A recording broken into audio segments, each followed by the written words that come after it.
Hey, everybody. Welcome back to this episode of Think Business. I'm looking forward to talking with Kayleigh O'Keefe. Kayleigh, it's great to connect with you today. I love talking about books. I wrote a book a few years ago. And one of the, first questions that everybody always asks me is, how do you write a book? Right. And it seems so overwhelming. They all say to me, they ask me not because how I wrote it, but they will always say, I have a book inside of me. I have a book idea. I want to write a book. I don't know where to start, this and the other. So you are the founder of Soul Excellence Publishing, publishing house for soulful, successful business leaders. And so let's kind of answer those questions for a minute. Let's do it. How does somebody get an idea out of their head, the book inside of them, and get started?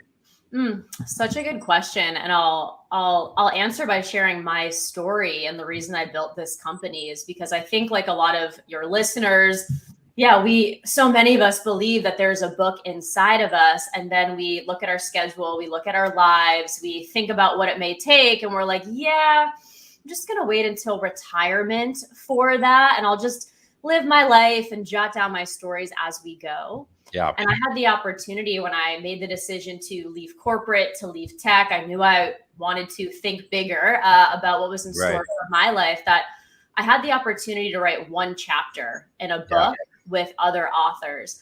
And that was like the thing that broke the seal, like the dam busted through. And I wrote that chapter, which was an opportunity to outline like what exactly is soul excellence.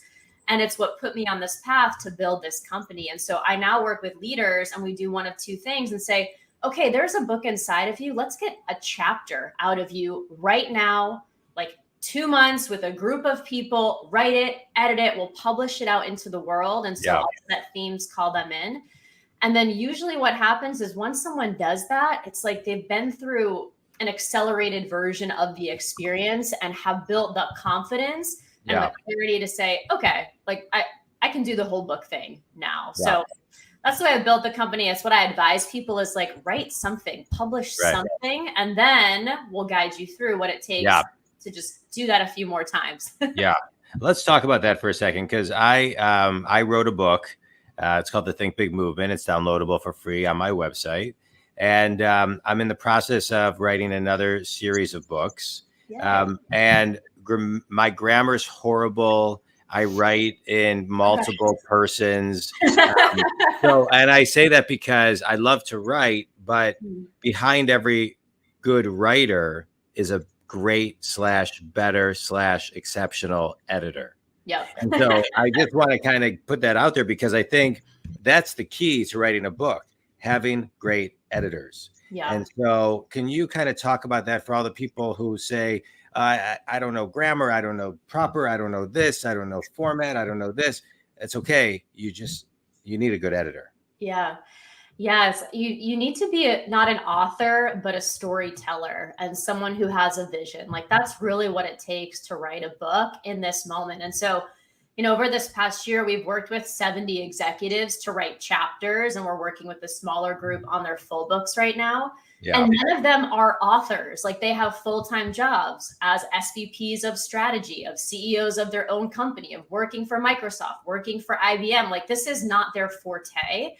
And so what I tell people is exactly the advice that you're sharing is this all takes a team. It takes a village to really bring out that book that's inside of you. And as we've grown the company, I've been so fortunate to bring on an incredible editor full time into the company who's just like working magic with all of our leaders right now. So you don't have to be an amazing writer. You don't have to even really view yourself yet as an author. But I would say you do have to have your why. Like what is your goal for putting out your work at this moment? And a vision for what you hope to spark. Because I really view books as sparking a dialogue of being inspirational, especially in this nonfiction space that I work in. Anyone can do this. And there's just what's so amazing about this moment in history is really anyone can publish a book. But for someone like you, for the leaders that I work with, you want it to be super high quality. You don't want to navigate self-publishing solo. That's where someone like me, my team, companies like mine come in to support. Right. Yeah, I love it. All right. So now let's talk about the writing process. one of the things I found when I work as a business coach, I find this as a business coach, and I found this when I wrote my book specifically. I mapped out my book. I knew the characters. I knew kind of what I wanted. I mapped out chapters. I Yep. knew the energy of the book. But then as I started writing, and I also had an amazing guy, AJ Riley, who helped me with my book. But as I began to sit down and write, when I would get into my flow and my fingers hit the computer, the typewriter, then it was almost like universal writing. It was like all of a sudden the book started coming through me in ways that I couldn't have planned. It just, as I started to write, it was like this creative, fluid, really cool process where the book took a life of its own. I could get to a deeper place only when my fingers were typing. Yeah. So can you kind of talk about what that, I'm making this word up, author's flow is? It's so true. And every single author I'm working with right now has had the exact experience that you're having. And to me, it signals a couple things. Like, one, it really shows that we're kind of in control in our lives, but also like life is living through us at each and every moment. And we're being a channel when we do write our book and what's called for us. It means you're on the right path is how I feel about it when you experience what you experienced. I also think like our logical linear brain still like needs to know we had a structure, like still needs to have done the chapter outline, still needs to have been like, here's the plan. I'm going to write 500 words a day. But like once we satisfy that desire for our logical brain at the beginning of the process, this is then when you can get into that flow state. Your creativity can flow through. Right. So like you, I'll take my authors through the soul excellence way for really ideating on their book and like what's their story right now. And then usually what happens is 3 weeks into the writing process, like the author reaches back out and is like, Kayleigh, I think the book that I'm writing is a little bit different than what we decided on. And it's like, yes, perfect. That's okay. But how would you know if you hadn't just started to write?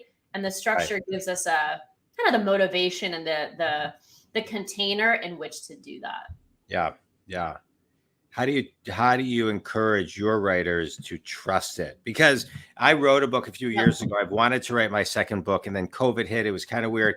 I couldn't find my flow. So I kind of like intuitively know I'm going to start my next book in like end of January, beginning of February. Like I just know that space will allow me to flow. Right.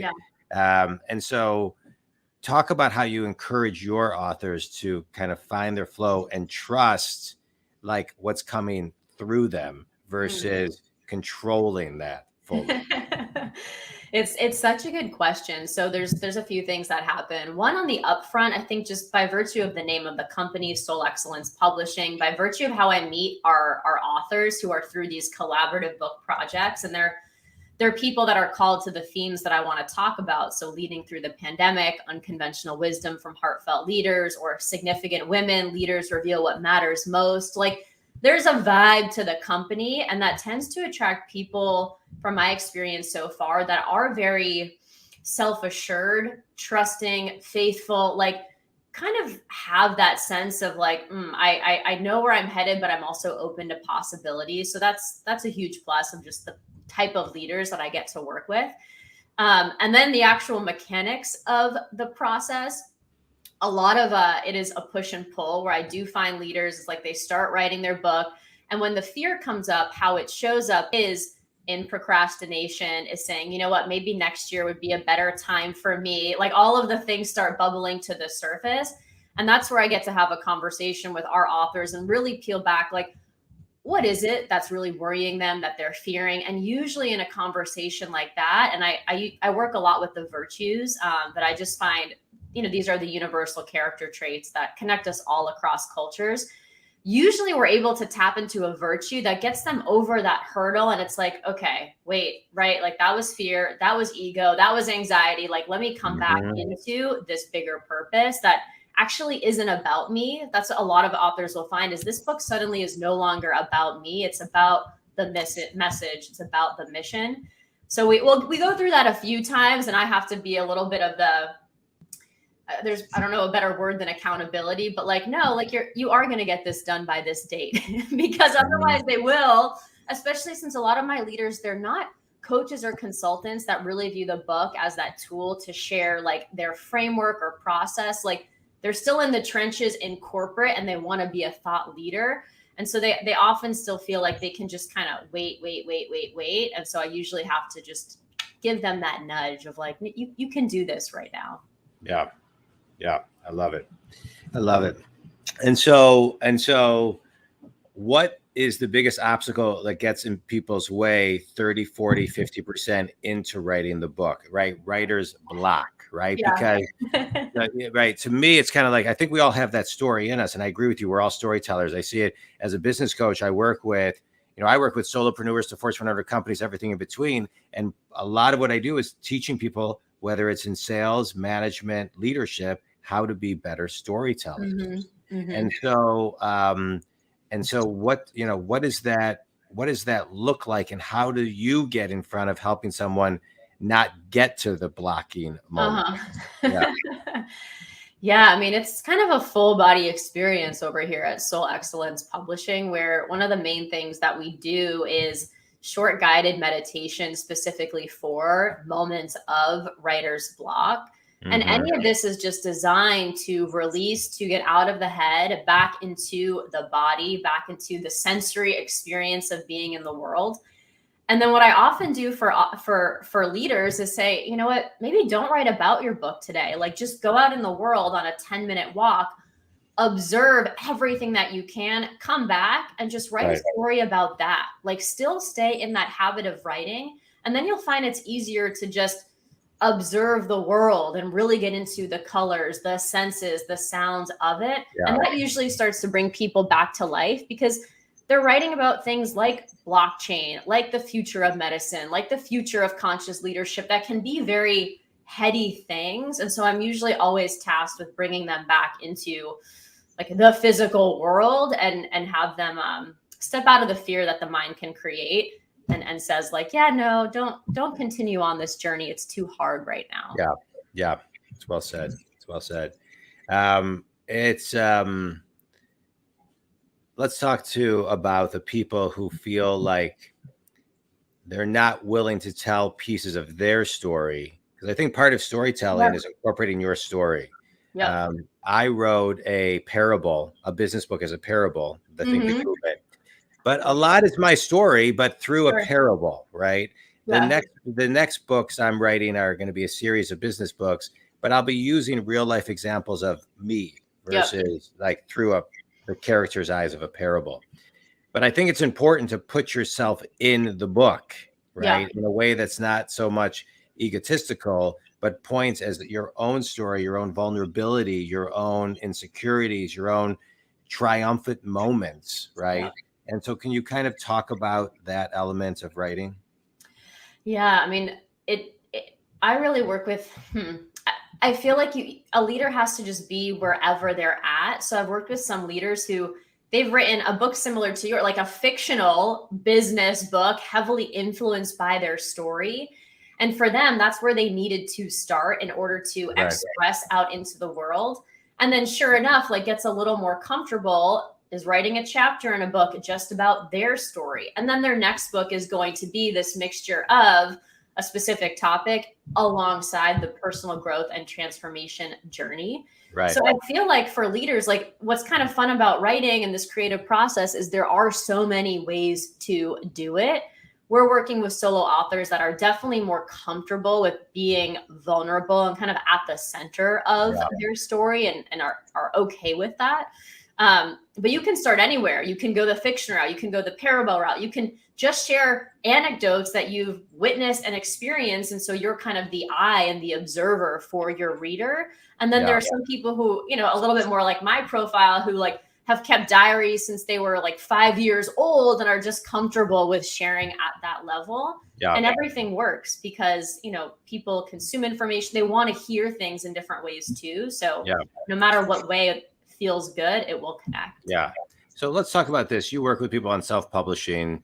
There's, I think, this confusion that you write a book to actually make money off of the book. Right. Yeah. So you're not going to make, I mean, unless you're like a John Grisham or, you know, things of that nature, you're not really making money off of the book sale per se, right? You're making X amount of dollars off the book.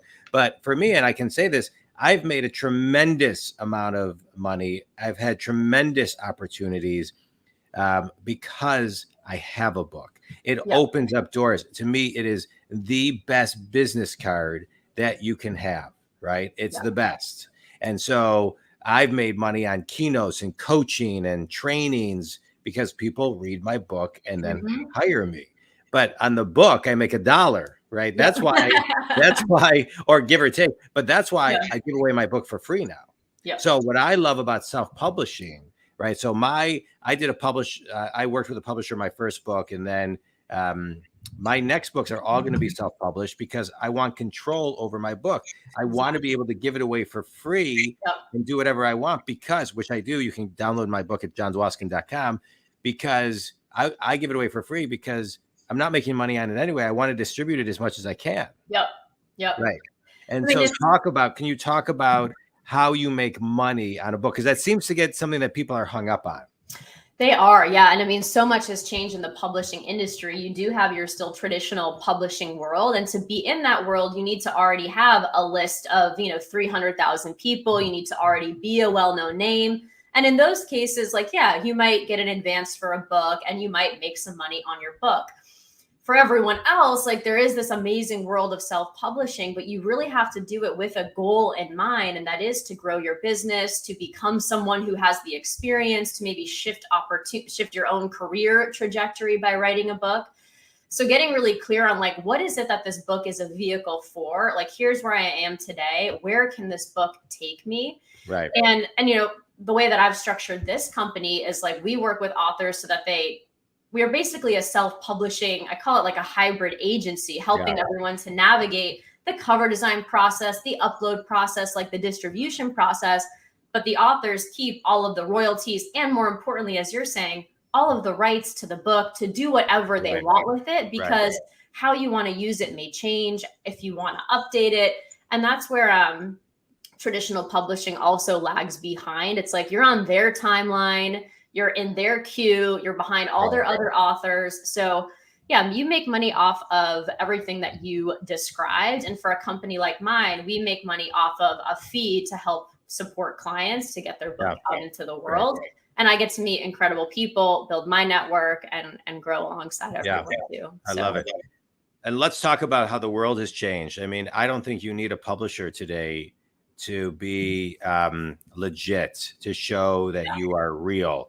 I mean, content is so easily distributed today on all social platforms. If you have a book, people care, in my opinion, they care about the content, not if you have a publisher. So I think there's an ego thing with that. I had a publisher, and then we just kind of parted ways. And then so they said to me, okay, we're going to send you a new, e-version of your book. What do you want your name? You can put your own publishing name on it. So I Googled what are the two most popular names. It said John and James. So I said, okay, John James Publishing. So on my book is John James, right? But nobody really cares, right? People want the information and the content. So talk to the people who are hung up on this, self-publishing doesn't mean I'm real, because the content is still real. Yeah. It's your eyes, your perspective, your everything. Can you just talk on that? Oh, for sure. So I think there was maybe 10 years ago, whenever self-publishing really became a thing, there was some stigma in the early days because people were putting out 5-page ebooks and calling it a book. And there was a lot of crap, and I'm sure there still is. And so now it's really about, the content, and you still want to deliver a professional book if you're in a certain space. So you do want a great cover. You do want the formatting to look nice. You do want those things, but you don't need a traditional publisher to do that. You can figure it out all on your own because it's all available, so either do that. You can work with a company like mine that will guide you through all those things, but we're just helping you publish the book. Yeah. And it's all about now again, what is your book helping you to do? So if you're Yeah. wanting to be on podcasts, if you want to be on the stage, if you want to change the culture within your organization, and you're putting this book out for that. So I feel like the stigma has totally gone away, and people are not looking like, is this HarperCollins or Penguin or whatever? Like, no, nobody cares. Who's the author? What is this book about? Like, yes, I want to read it. And also I want to be able to consume this information in more than one way. And so that's why, of course, you'll then have your audio version or video, all of your additional content around it. But it's really the message that matters most. Yeah, 100%. And it used to be, okay, well, is your book at Barnes & Noble? Is your book at Borders? Is your book here? Is your book at Books A Million? Well, you know what? There's a lot less. Borders isn't around. Barnes & Noble in the next 5, they're closing 900 CVS stores. They're closing. I mean, all of the retail model, which was, I think, the vanity element of things, right? But now, if you're on Amazon, you're good to go. If you're on Amazon, you're good to go. So, and you can distribute so easily to Barnes. So it's like, yeah, I am at Barnes & Noble. Just go to barnesandnoble.com. It's right there. Correct. Right. Exactly. Amen. All right. Kayleigh, you ready for a quick speed round? Yeah, let's do it. Your favorite book and why? Ooh, favorite book and why? You think I would know this, but I have so many. Okay. I'm going to go be super recency biased. It's called The Girl with the Blue Star, historical fiction book. Like, that's my go-to genre when I'm not reading nonfiction. Definitely read it. It's a lot of parallels to today's cultural climate as well. Okay, good. And it's called what? The Girl? The Girl with the Blue Star. So it's about a Nazi era friendship between people who are not allowed to be friends. Oh, that sounds interesting. Best piece of wisdom you've ever received? Ooh.